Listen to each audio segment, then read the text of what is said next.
গাজাবাসীর প্রয়োজন এমন একটা জাইশ, এমন একটা ফোর্স যেটা বাহির থেকে গিয়ে বাইতুল মুকাদ্দাসকে উদ্ধার করবে ইনশাআল্লাহ।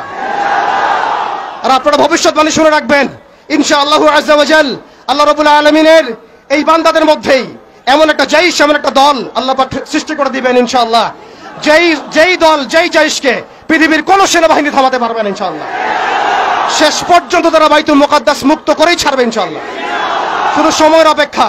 ইসরায়েল একা শক্তিশালী হয় নাই, সুদীর্ঘ সময় পর্যন্ত ব্রিটেন তাকে সহযোগিতা করেছে। তারাই একত্রে হাত মিলিয়ে অটোম্যানদেরকে উৎখাত করেছিল। এর পরবর্তীতে পুরো পশ্চিমা বিশ্ব তাকে সহযোগিতা করেছে, আজও করে যাচ্ছে। আমরা ইসরায়েলের ব্যাপারে সোচ্চার, কিন্তু তার বন্ধুদেরকে আমরাও যদি বন্ধুরূপে গ্রহণ করি তাহলে এটা হবে একটা দ্বিচারিতা, একটা মুনাফিকি আচরণ। আজকে ইসরায়েল টিকে আছে আমেরিকার উপরে। আমরা সুস্পষ্ট বলতে চাই, এই সাপের মাথা ইসরায়েল নয়, এই সাপের মাথা, মূল মাথা হচ্ছে আমেরিকা। আমরা সাপের লেজ নিয়ে কথা বলছি, কিন্তু মাথার কনসুলেট ঘেরাও করার মতো সাহস আমাদের হচ্ছে না। তাদের প্রতিনিধিকে ডেকে এনে জিজ্ঞাসাবাদ করার মতো সাহস আমাদের হচ্ছে না। আমরা ইসরায়েল নিয়ে তৎপর, কিন্তু আমেরিকার যে আগ্রাসী ভূমিকা, কে ইসরায়েলকে অর্থ দিয়েছে? কে ইসরায়েলকে অর্থ দিয়েছে, বোম দিয়েছে? কোন সভ্যতা ইসরায়েলকে দাঁড় করিয়েছে? কোন সভ্যতা ইসরায়েলকে অর্থ দিয়েছে, বোমা দিয়েছে, সাহায্য করেছে?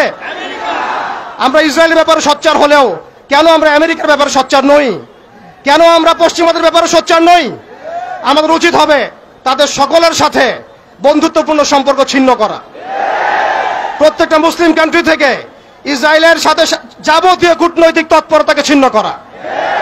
শুধু তাই নয়, আরেকটা বিষয় আছে, আমরা মৌলিক ইসরায়েল সম্পর্কে সচেতন।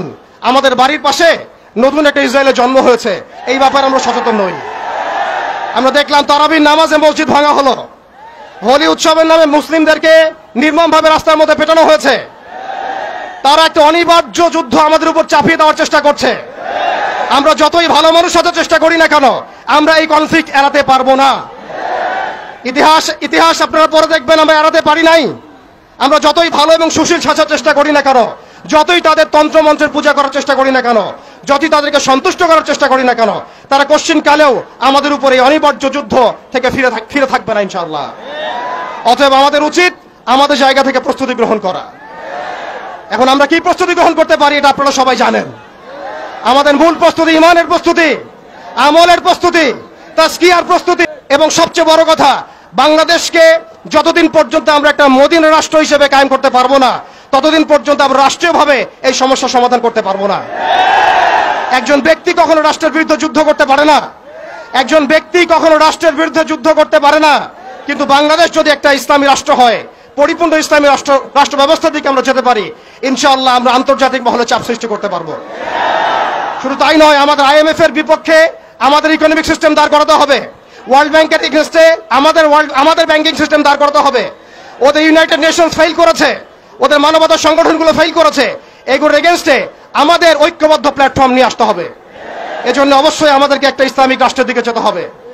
প্রিয় ভাইয়েরা, এখন কথা বলার সময় নয়, কাজ করার সময়। শেষ করছি আমি, আমাদের চোখের পানি তাদের কোনো প্রয়োজন নাই, আমাদের মায়া কান্নার গাজাবাসীর কোনো প্রয়োজন নাই। গাজাবাসীর প্রয়োজন অর্থনৈতিক সাপোর্ট, গাজাবাসীর প্রয়োজন সামরিক সাপোর্ট, গাজাবাসীর প্রয়োজন এমন একটা জাইশ, এমন একটা ফোর্স যেটা বাহির থেকে গিয়ে বাইতুল মুকাদ্দাসকে উদ্ধার করবে ইনশাআল্লাহ। আর আপনারা ভবিষ্যৎবাণী শুনে রাখবেন ইনশাআল্লাহু আযজা ওয়া জাল, আল্লাহ রাব্বুল আলামিনের এই বান্দাদের মধ্যেই এমন একটা জাইশ, এমন একটা দল আল্লাহ পাক সৃষ্টি করে দিবেন ইনশাআল্লাহ। যেই দল, যেই জাইশকে পৃথিবীর কোন সেনাবাহিনী থামাতে পারবে না ইনশাআল্লাহ। শেষ পর্যন্ত তারা বাইতুল মুকাদ্দাস মুক্ত করেই ছাড়বে ইনশাআল্লাহ। শুধু সময়ের অপেক্ষা। তারা আমাদেরকে অপশন দিয়েছে, হয় আমাদের দাস হও, না হলে মরো।